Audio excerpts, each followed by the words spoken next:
So to make this real, let's take a look at an actual Spark script written in Python that will answer the question, what are the worst movies in the movie lens dataset?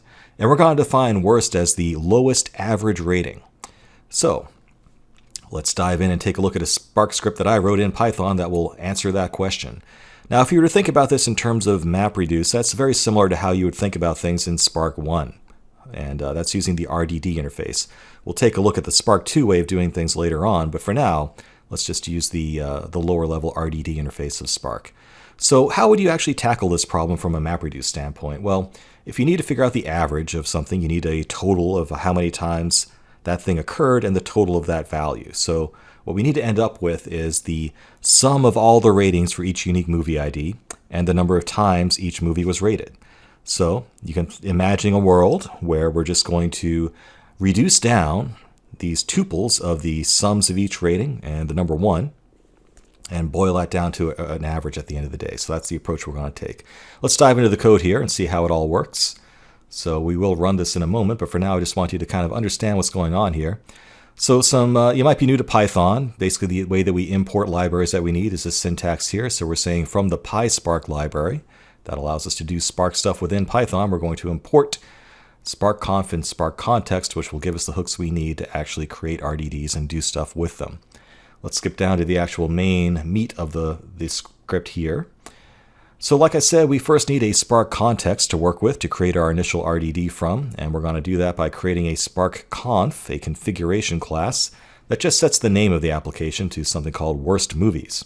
So if we were to look up this job running in our dashboard, it would be under the name worst movies. And there's other things you can do with SparkConf, like set exactly how it gets distributed, what cluster it runs on, and how much memory is allocated to each executor and things like that. But let's keep it simple for now. So given that configuration, we can create our Spark context, and we're going to call that Spark context SC. So we have a variable SC that is our Spark context, the environment that we're running within. Next thing we're going to do here is not really a Spark thing. We're just going to load up a Python dictionary that lets us quickly map movie IDs to movie names. And since I know that's a small amount of data, it will fit in memory, I don't need to create an RDD for that. I'm just going to keep that in a Python dictionary so I can use that while printing out our final results when we're done. So all load movie names does is load up the u.item file in our ml-100k dataset from the local disk. Okay, this is not on our cluster. It's just data that we expect to be deployed alongside with our script. Go through each line of that and create a dictionary that maps movie IDs as integers to the movie names. And that gives us back a dictionary called movie names that we can use later on. But back to Spark.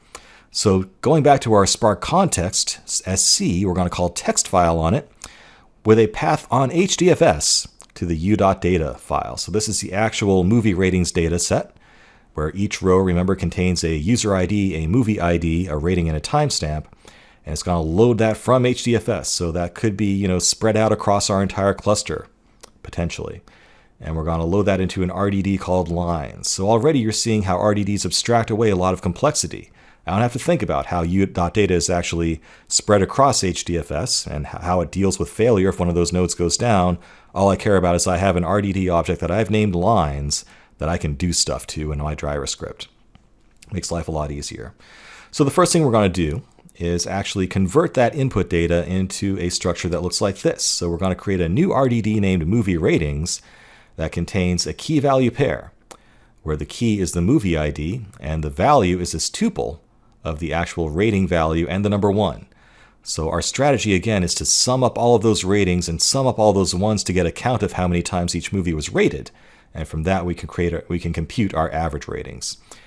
So to do that, we've written a function called parse input. Let's take a look at that. All it does is split up the input data and returns back exactly that structure, a key value tuple where the key is the integer cast movie ID, and that's field 1 because we start counting from 0 in Python. And then we extract field 2, which is actually the third field, the actual rating, cast that as a floating point number, and the value 1.0. So we have a key of the movie ID integer, and the value is a tuple containing the actual rating value as a floating point number and the number 1.0. And you can see we've defined that as a function.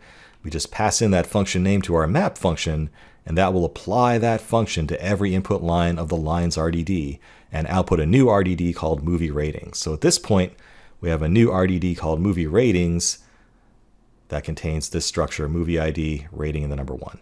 Okay. Next thing we're going to do is reduce that by key. So we're going to sum up all of the ratings and all of those number 1s using this lambda function. So instead of actually defining another function like we did with parse input, we're just going to make that inline using the lambda syntax here. Now when you do a reduce operation on an RDD, you get passed in 2 values. So what happens is that for each unique key, you're going to be passed in a pair of values that need to be combined together in some way. Your function here that you pass in to reduce by key is responsible for combining 2 values together for a given key. And we're saying the way we're going to combine them is to add up both that rating and that number 1 by extracting field 0 and field 1 from both the first value and the second value and reducing that down to the sum as we go along. So once we're done with that operation, what we end up with is a new RDD called rating, totals, and count that contains each unique movie ID, the grand total of the ratings for that movie, and the grand total of how many times that movie was rated. Next thing we can do is convert that to actual averages. So now we're going to do a map to just transform all of those sum and total tuples into an average. And that's all this does here. It takes each value of the ratings, total, and count and transforms it using this lambda function by just dividing the sum of ratings by the total ratings to get back an average. So now we have an average ratings RDD that contains each unique movie ID and their average rating. Okay, so this is a lot to wrap your head around if you're new to this stuff or if you're new to Python. So feel free to hit pause right now and just stare at that for a little while. Let it sink in. And if you look at this long enough, I think it will make sense. Okay, so if you need to take some time, this is a good point to actually stop and kind of like study these last 3 lines of code in particular to understand the flow of how that's all happening. Okay, so at this point, we have the values that we need. We have a map of, we have an RDD that contains movie IDs and the average rating. All we have to do now is sort the results and print them out. So we're going to call sort by, and that basically says, okay, what value do I want to sort by? And we pass in a function that says, okay, I want to extract the second field, which is the average rating. Remember, we start counting from 0, so 1 is actually the second field in Python. So that says I'm going to take the average rating, sort it by that second field, the average rating. So now I have a new RDD called sorted movies that is sorted in ascending order by the average rating. So the top of that should be our worst movies. I can just call take 10 to take the top 10 worst movies. And at this point, I have a Python list called results that I can just iterate through and print out. So this is the point where we go from RDD land to Python land, if you will. So this will actually say collect the final results from the cluster and return them back to my driver script so I can just print them out one at a time. And here, as I'm going, I will use that movie names dictionary that we created earlier to print out the movie name from the movie ID and the average rating. It's just that simple. So let's actually run it, shall we? Now I've already sparked up my little virtual box here, my virtual Hortonworks Hadoop cluster, so that's already running.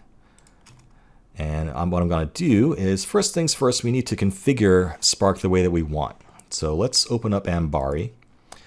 And again, you go to 127.0.0.1:8080 in your browser to get to that once your Hadoop instance is running. And I'm going to sign in with the admin account that we created earlier in the course because I'm going to actually change some configuration in Spark. And here we are. So let's go to the services here, and we'll go to Spark. Okay, and from here we're going to go to configs. So what we need to do here is change the log level of Spark. By default, it's very verbose, and it's hard to see your results when you're actually running the script as a result. So we're going to go down here to where it says Spark log4j properties.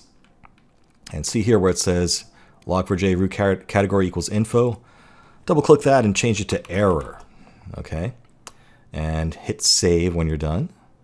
Type in a little note of what you did. Change the log level for Spark to error. And it will save that. But before that takes effect, we need to restart the services. So go ahead and hit this restart button here and say restart all affected, confirm restart all, and it will go off and actually restart the services for Spark to make that configuration change take effect. Shouldn't take too long. Okay, now let's do the same thing for Spark 2 while we're in here, just to get it over with. Same thing, we're going to click on Spark 2, go down to Log4j Properties, change the root category to Error, hit Save, type in a note of what we did, change log level to Error in Spark 2. And again, once that's saved, we need to restart Spark 2 as well. And we'll let that go do its thing too. Okay. While we're in here, let's make sure you have the data you need on HDFS. So let's go up to the Files view here.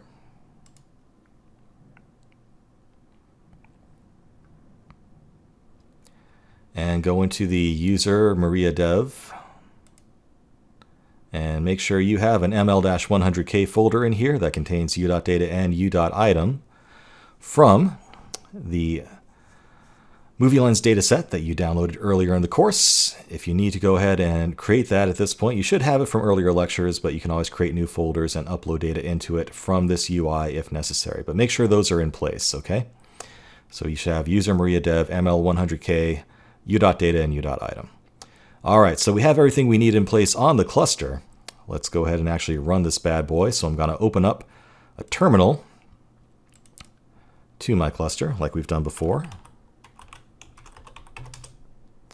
All right, so I need to download both the scripts that I need to run and the data. Remember, our script depended on the u.info file to actually get those movie names, so I need to download that. So take a look at what's in my home directory here. You might already have this, but if not, make dir ml-1, I can't type, 100k, and we'll cd into ml-100k, and I've uploaded a handy-dandy copy of that for you, so if you need to, you can type in wget http://media.sundog-soft.com/hadoop/ml-100k/u.item. All right, so now I should have a u.item file within my ml-100k folder, and my driver script will actually use that to create that dictionary of movie IDs to movie names. Now I need to get the scripts itself. There's a bunch of scripts associated with this section, so let's go ahead and get them all at once. So again, I've CD'd up. I'm in my Maria Dev home directory here. Okay, should look like something like this at this point. And I'm going to type in wget http://media.sundog-soft.com/hadoop/spark.zip, capital S. And that should come down here. Make sure it's there, and I can unzip that to get my actual scripts here. So the one we're going to run is lowest rated movie spark.py. Make sure it's there. We can do a little less, lowest rated movie spark.py. And see, that is indeed the script that we were looking at earlier. So let's run it. To do that, we're going to use the spark submit command. So when you're running Spark Python scripts, you don't want to just use Python to run it. That won't work. You want to use the spark-submit shell, which basically sets up all of the Spark environment for you and makes sure that it's actually running on your cluster as opposed to just running in a single process on your local machine here. Now, since we only have one machine here, it doesn't really make a difference, but normally it would. So spark-submit is where we're going to type in lowest rated movie spark.py, just like that. And that will actually run it. So let's see what happens. Ka-ching.